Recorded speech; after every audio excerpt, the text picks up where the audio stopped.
रहते इस राज्य से कोई राजकुमारी तो क्या, एक चिड़िया के बच्चे को भी ले जाने का प्रयास करने वाला जीवित नहीं रहता।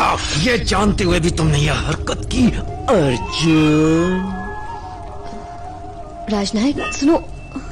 अब ये मत कहना कि तुम्हारा अपहरण हुआ है, यही कहने वाली थी ना तुम।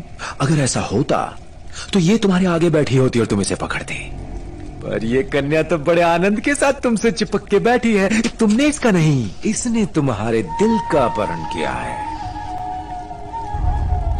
हम दोनों ने एक ही गुरु से तलवार चलाना सीखा है। शरीर की बजाय तुमने दिल पर घाव किया।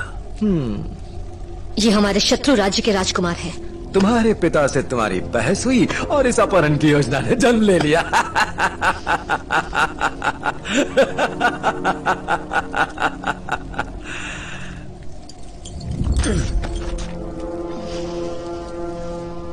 राजनायक, ये मुझसे बहुत प्रेम करती है, इनके बिना मैं जीवित नहीं रह सकता।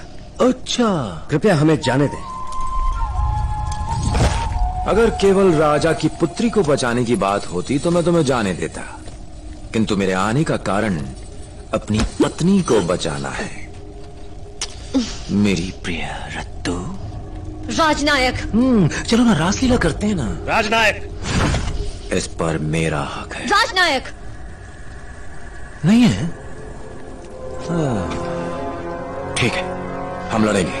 पहला वार तुम करोगे, मेरे मरने पर तुम इसे ले जाना। आ जाओ। नहीं अर्जुन। इसे रोक कर तुम एक तरीके से मेरी ही प्रशंसा कर रही हो। इतना प्रेम करती हो मुझसे। चलो, इसके लिए मैं तुम्हें थोड़ी उदारता दिखाता हूं। मैं बिना शस्त्र के लड़ूंगा।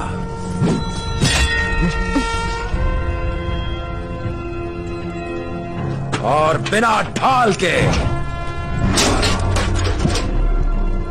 आजा, मुझे मारने के पश्चात रत्ना तेरी हो जाएगी। आजा।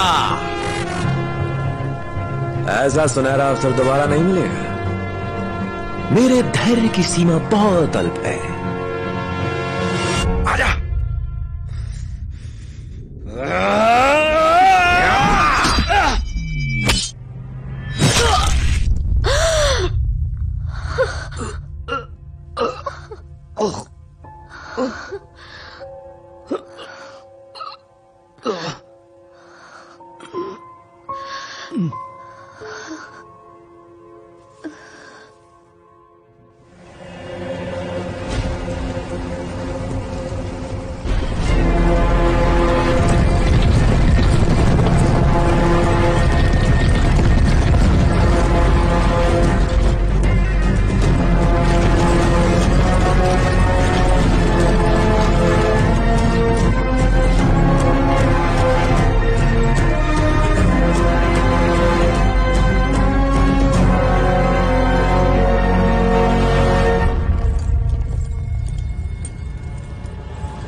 अपनी पुत्री के लौटने के उल्लास से अधिक आपको मुझे अपने दामाद के रूप में स्वीकारने का खेद होता प्रतीत हो रहा है।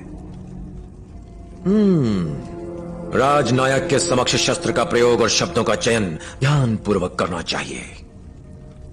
वचनानुसार राजकुमारी को बचाने के बदले आधा राज्य और बाकी आधा राज्य दहेज स्वरूप मुझे सौंपा जाना चाहिए। सेनापति, क्या है? वो नियम अनुसार राजकुमार ही राजा बन सकते हैं।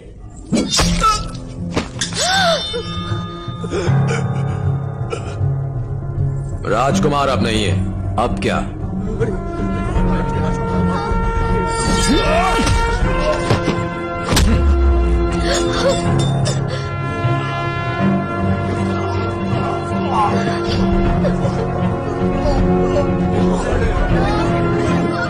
यहाँ और किसी को इतिहास बनना है?